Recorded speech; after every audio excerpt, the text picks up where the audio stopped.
Vou começar hoje falando de algo que eu esqueci ontem ainda sobre a tribo de Judá. E não tem nenhum problema porque a gente está vendo aqui nas nossas meditações que uma tribo remete à outra. Especificamente Judá e a tribo que nós vamos falar hoje, que é a tribo de Efraim, uma tem uma história intimamente ligada à outra. Mas eu tenho feito na leitura da distribuição das tribos, né, a leitura ou a menção tanto das bênçãos de Jacó para os indivíduos patriarcas, quanto das bênçãos de Moisés para as tribos iniciais. E eu esqueci de fazer isso em relação a Judá, mas eu acho importantíssimo, porque especificamente no caso de Judá, a gente não podia ficar sem essa leitura e essa meditação. Por exemplo, acerca do que o Jacó disse para o filho dele, o filho Judá, no seu leito de morte, no leito de morte de Jacó. Gênesis 49, do 8 ao 12, diz assim: Judá, teus irmãos te louvarão, a tua mão estará sobre a cerviz de teus inimigos, os filhos de teu pai se inclinarão a ti. Né? A gente tinha dito que de Judá sairia, né, os reis de Israel. Judá é leãozinho, da presa subiste, filho meu, encurva-se e deita-se como leão, e como leoa, quem o desperta? O cetro não se arredará de Judá, nem o bastão de entre os seus pés, até que venha Siló.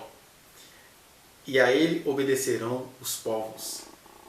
Ele amarrará o seu jumentinho à vide, e o filho da sua jumenta à videira mais excelente. Lavará suas vestes no vinho e a sua capa no sangue de uvas. Seus olhos serão cintilantes de vinho e os dentes brancos de leite, mostrando como que ele ia ser, tanto ele quanto a sua descendência seriam os olhos brilhantes, né, de alegria, do vinho, do festejar, e os dentes brancos, aludindo a um sorriso, a uma alegria. Mas olha só, como que em meio aos muitos desejos de um pai, Deus entra na bênção que Jacó vai proferir a Judá. A gente não vê isso, por exemplo, em relação a Levi. A bênção de Jacó em relação a Levi foi bem pobrezinho. Levi, você avacalhou as coisas, arrumou inimigo para mim. E aí de Levi saíram os levitas, né?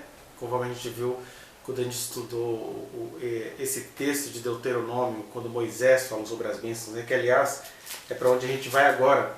Deuteronômio, capítulo 33, versículo 7. Olha a bênção de Moisés, no seu leito de morte, para a tribo de Judá.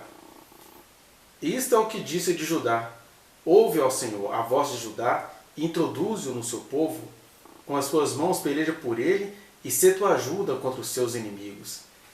É interessante isso, né? Como que, seja lá qual o dom que a gente recebe, nós não fugimos ao fato de sermos humanos. O Jacó foi tomado no seu leito de morte por uma profecia. Enquanto ele ali abençoava os seus filhos, ele traz essas pérolas sobre Judá. O cetro não se arredará de Judá. E Moisés parece que ele abençoou por abençoar, especificamente quando vai falar de Judá, porque não tem uma coisa tão relevante como teve na bênção de Jacó. Mas isso mostra que, independentemente das bênçãos, das intenções ou do horizonte com o qual os patriarcas conseguiam enxergar, o que Deus tinha para Judá era isso. Era ser esse povo do qual o trono não ia arredar deles, né? E hoje é o povo que se tornou o principal em Israel. Tanto é que os israelitas hoje, como a gente disse no vídeo ontem, eles são conhecidos como judeus, né? Daí a proeminência da tribo de Judá. Então era isso que eu tinha esquecido de falar, porque a gente também já começa aqui na tribo de Efraim. A tribo de Efraim, conforme estamos vendo no nosso mapinha rasgadinho, a tribo de Efraim, ó, ela está aqui, ó, não sei se você consegue enxergar aí. Quando você vai olhar no todo do mapa, nós temos aqui a metade do Manassés, a outra metade do Manassés e Efraim. Isso mostra que tanto Manassés quanto Efraim eram filhos de José, e eles acabaram herdando essa questão da primogenitura, né? Como José passou a ser o primogênito, ele passou a ter o dobro daquilo que os seus irmãos recebiam, porque era assim que as coisas funcionavam na antiguidade. O primogênito recebeu o dobro daquilo que era dado aos demais irmãos dele. E aí, dentro dessa história de Manassés e Efraim, nós temos a tribo de Efraim, que vem também, junto com Judá, a se tornar uma das principais tribos de Israel, principalmente em relação ao Reino do Norte, acerca do qual nós falamos um pouquinho ontem. Mas comecemos Efraim, cujo nome significa frutífero, porque quando José teve Manassés, o seu primeiro filho, lá no Egito, Manassés significa esqueci do meu passado, e até o texto bíblico vai dizer que José disse, esqueci do meu passado e da casa do meu pai, porque a casa de José deu a ele, a casa de Jacó, né, de onde José nasceu, deu a ele muita dor de cabeça, muita chateação, muitos problemas familiares. A gente consegue sentir um pouco disso agora no Brasil, quando esse governo que está aí tem causado divisões nas famílias, porque você fica assim, gente, eu não acredito que minha família está defendendo esse homem que insiste em gentilmente praticar crimes. Então você se percebe isolado, e José sentiu assim uma hora.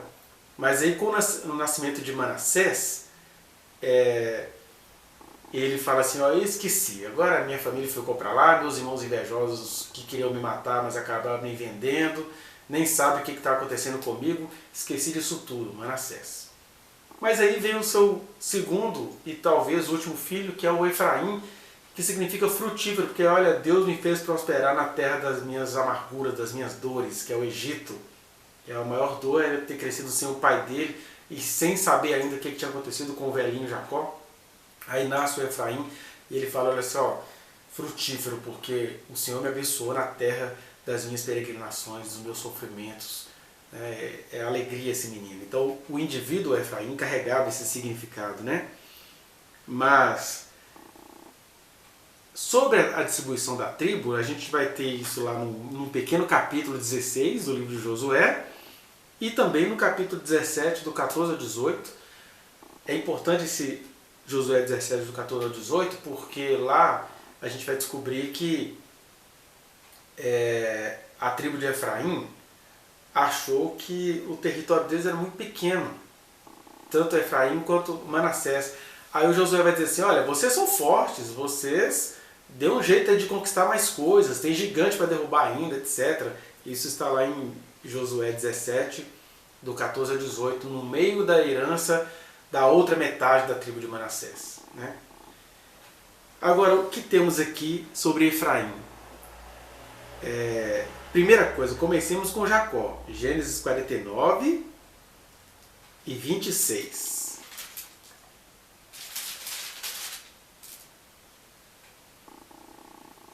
Gênesis 49 e 26, dentro das bênçãos que Jacó deu a José, porque a gente já sabe isso, né?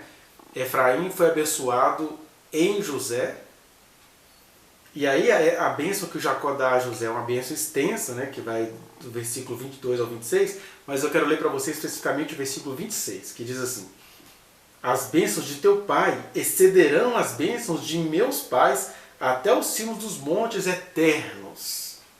Estejam elas sobre a cabeça de José e sobre o alto da cabeça do que foi distinguido entre seus irmãos. Então já começa as intuições espirituais.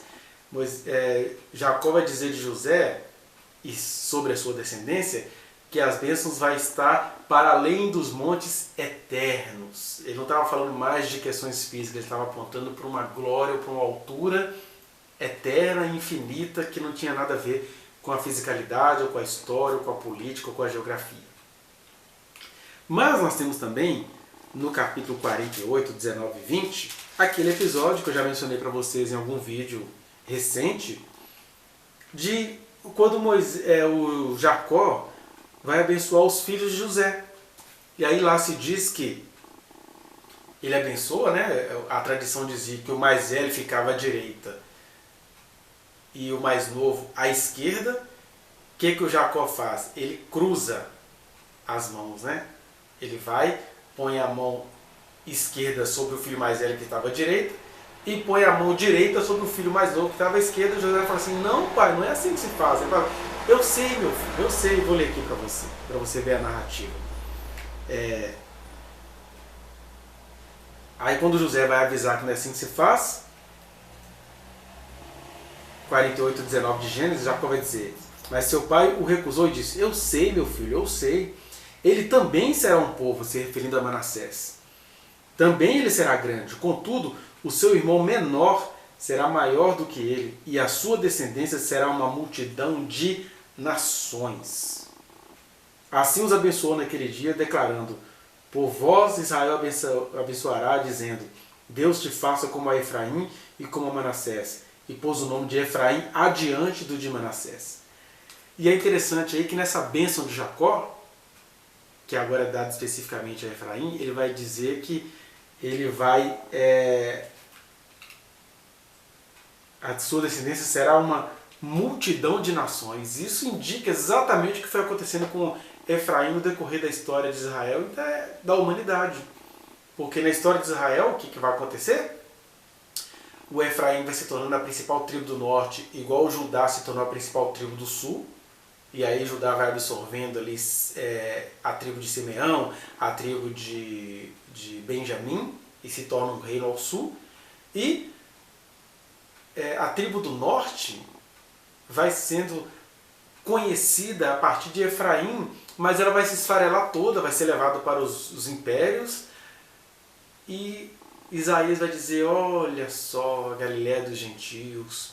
Mas antes de Isaías, o profeta Oséias, que recebeu de Deus o dom de se casar com uma mulher dada à prostituição, para simbolizar o Israel do norte, o Oséias chama Israel de Efraim, que é o reino do norte. E aí, depois disso tudo, né, onde abundou o pecado, superabundou a graça, o evangelho se espalhou pela humanidade, os povos foram conhecendo, por um motivo que nós vamos ver daqui a pouco. Moisés também tem uma bênção, né, em Deuteronômio 33, que vai dizer assim, Deuteronômio 33, 33, versículo 17, se referindo, olha só, ele estava falando sobre José, etc. Aí no versículo 17 ele diz, ele tem a imponência do primogênito do seu touro, e as suas pontas são como as de um boi selvagem. Com elas rechaçará todos os povos até as extremidades da terra. Tais, pois, as miríades de Efraim e tais os milhares de Manassés. Preste atenção nessa última frase, que ele estava se referindo a José, uma bênção extensa acerca de José. E no final ele chega nos filhos de José. Tais, pois, as miríades de Efraim e tais os milhares de Manassés. Aí ele comete essa santa gafe propositadamente vindo dos céus, né? Porque ele fala, primeiro ele coloca o nome de Efraim mais novo na frente do de Manassés, e segundo é que ele vai falar, tais, pois, as miríades de Efraim, e miríade a gente sabe que é uma coleção de grupos de 10.000, enquanto que milhares são grupos que chegam a 1.000, né? Milhares, grupos de 1.000. Agora, miríades, grupos de no mínimo 10.000. Ele está dizendo, olha, o que vai acontecer com Efraim vai ser no mínimo 1.000 vezes maior do que vai acontecer com Manassés. O Efraim, junto com Manassés, olha, isso aqui é muito bonito, presta atenção nisso. Junto com Manassés, Dan, Naftali, que são os filhos de Bila, né? E também junto com Gad e Azer, são os filhos de Zilpa, eles formam a metade das tribos israelitas com a genética de Cã. Porque não sei se você sabe, depois do dilúvio, Noé teve 3 filhos que repovoaram a terra. O Sem, que deu origem aos povos semitas, entre eles os árabes, a própria Israel, né? O Cã, que deu origem ao continente africano, e o Jafé, que deu origem ao continente, digamos assim, indo-europeu, aos demais povos, gregos, italianos, alemães, os povos indo-europeus, indianos, os povos chineses, né, que procedem lá de Magog, que vai dando origem a outros povos, inclusive aos ameríndios, quando você vai vendo lá em Gênesis 10, estão lá essas informações. De qualquer maneira, tem uma coisa muito legal que acontece aqui. A metade das tribos israelitas, elas carregam a genética de Cã. Não de Cananeu, mas de Cã. Porque Cã teve os filhos lá, o primeiro filho de Cã, que foi o Misraim, que deu origem ao Egito. E aí nós temos aí, por exemplo, desde Abraão, que acabou tendo filho com uma serva egípcia, mas aí Ismael não fez parte do povo de Israel. Agora, quando você chega em Jacó, você tem o Manassés, que era filho de uma egípcia, mulher de José. Dan e Naftali eram filhos de Bila, que era uma serva egípcia. Gad e Azer, que eram filhos de Zilpa, que era outra serva egípcia. E o Efraim, que também era filho de Azenate, uma mulher egípcia. Mostrando que das 12 tribos de Israel, 6 eram formados por uma mistura genética de semitas e camitas, de Oriente Médio, digamos assim, né, de semitas, e África. Isso mostra que o Evangelho ele não está preso a essa coisa que o nazismo quis criar, né, dos povos arianos, da raça pura. Não, Deus não teve nenhum problema em fazer do seu povo de Israel um povo que era metade camita, dos povos africanos.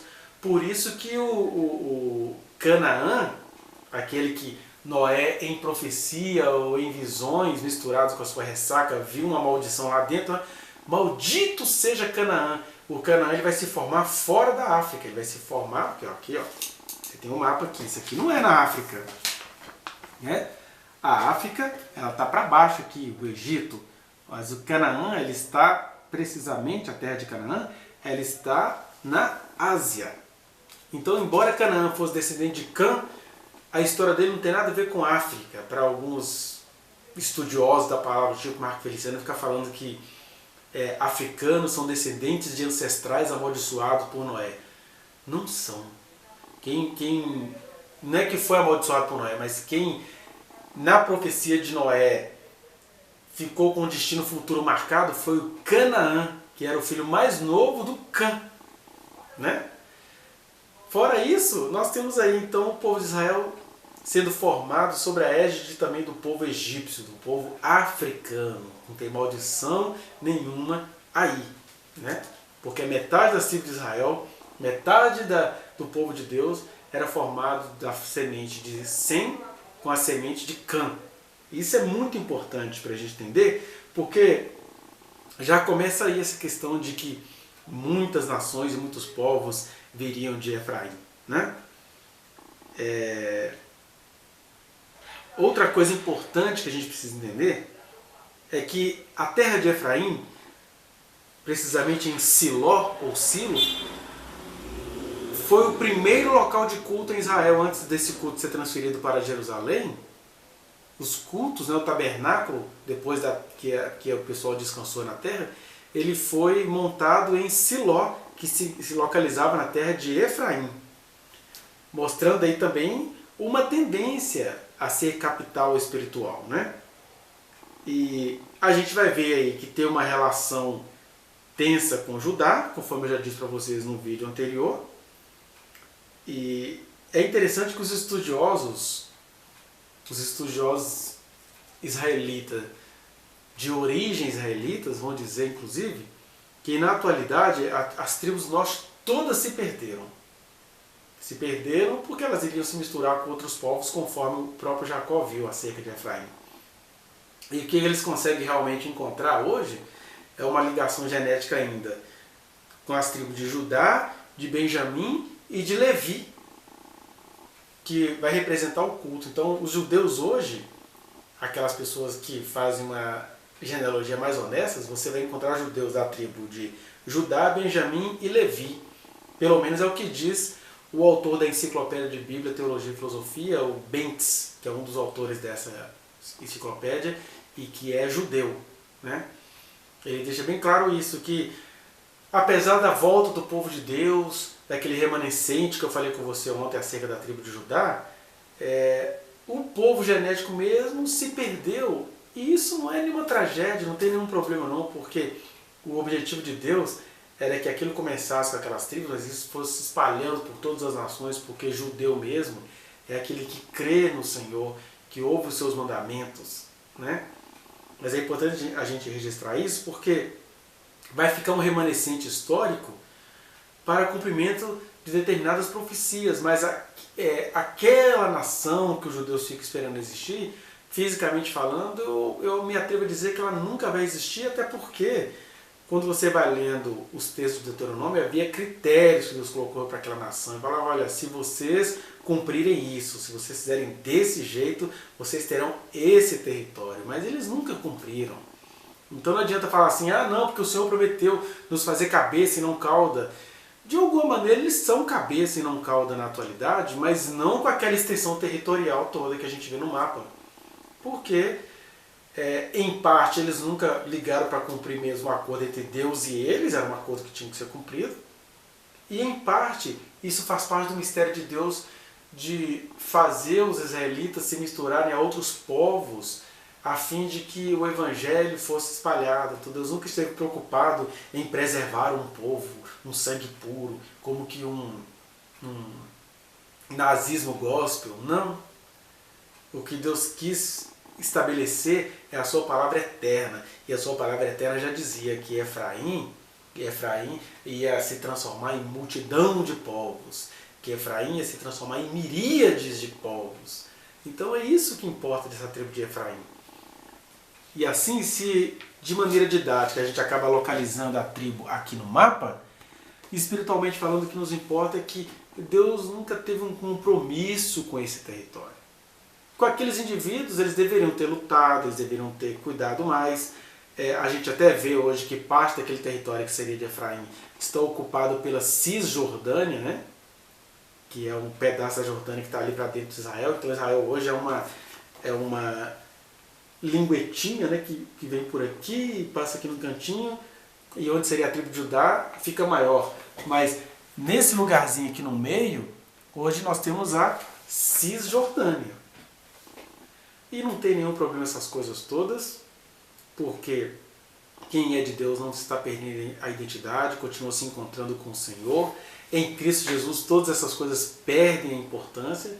E sobre essa questão geográfica, geológica, se vai ser, se não vai ser, até essa briga dos crentes, que se o anticristo vai sair de Israel, isso tudo é tão relativo, porque na verdade o anticristo ele pode até ser aprovado pelos judeus, mas ele vai ser aprovado sobretudo por aqueles que pensam crer em Deus, que estão em Israel, mas que está sobretudo em religiões, digamos assim, cristãs. Né? A gente vai vendo aí por acontecimentos políticos recentes como que muitos anticristos seduzem facilmente os cristãos. Né? Você vê, por exemplo, o Trump nos Estados Unidos pode aprontar todos, mas se ele for contra a homossexualidade, ele tem o apoio dos crentes. Aqui no Brasil, o presidente Bolsonaro aprontando todas e bancando o coitado, mas ele é querido pelas igrejas. É isso que a gente chama de espírito do anticristo. Ah, ele confessa a Jesus, pois é, porque anticristos no começo confessam a Jesus até que eles mostram a cara dele. Se a igreja no Brasil, por exemplo, começasse a resistir ao Bolsonaro, eles iam descobrir quem é o Bolsonaro que está escondidinho ali dentro daquele homem. Né? Mas os espíritos do anticristo, eles acabam prosperando, né, contra os cristãos. E aí, seja ele cristão, seja um cara que vai vir de Israel, isso pouco importa, porque em Cristo todas as coisas se uniram, e em Cristo tudo aquilo que era geológico, essas coisas só se espalhou, porque a palavra eterna que Jacó disse acerca de Efraim, e a palavra eterna que Moisés também disse acerca de Efraim, é que está valendo. Então o que nós podemos tirar aqui da formação dessa tribo de Efraim, em Josué a gente vai ver as localidades, as disputas, os gigantes que eles deveriam vencer, mas o que a gente precisa tirar para nós como meditação é que Efraim significa Deus tendo compromisso eterno de fazer Efraim ser sal na terra. Ou seja, à medida que Efraim some, é que ele vai sendo líder. Né? Esse é o destino dessa tribo. Efraim sumiu e o Evangelho chegou até nós. Por outro lado, o Evangelho ele é maravilhoso porque ele carrega esse mistério. Né? Essas ditas tribos do norte, porque todos aqui são tribos do norte, né? Manassés, Dan, Naftali, Gad, que não aparece mais no mapa hoje, e Azer lá ao norte, quase indo lá para Sidom, essas tribos todas, elas carregavam em si o quê? O germen de Cã, a herança genética da África, mostrando que o que Deus queria mesmo era isso, que em Efraim, seus propósitos que aparentemente estavam restritos ao povo de Israel, se espalhasse para todos os povos. E por isso que eu queria até terminar com um livro profético, né, de Isaías. Isaías capítulo 9, que diz uma coisa muito linda, digna de nosso encerramento aqui acerca da tribo de Efraim. Não da terra de Efraim, mas dessa pulverização, desse sal que some na sopa, para que a palavra eterna valha. Né? Diz assim o texto em Isaías 9: mas para a terra que estava aflita não continuará a obscuridade. Deus, nos primeiros tempos, tornou desprezível a terra de Zebulon e a terra de Naftali, mas nos últimos tornará glorioso o caminho do mar, além do Jordão, Galileia dos gentios. O povo que andava em trevas viu grande luz, e aos que viviam na região da sombra da morte, resplandeceu-lhes a luz. Só até aqui já dá para você sentir o drama, porque aqui ele está mencionando a terra de Naftali, e ele acaba mencionando essas pessoas que tinham essa junção de povo semita com povo africano, porque é isso, Deus não está preso a código genético. Deus está preso em alcançar corações dos homens, apesar das nossas ambiguidades, apesar das nossas misturas.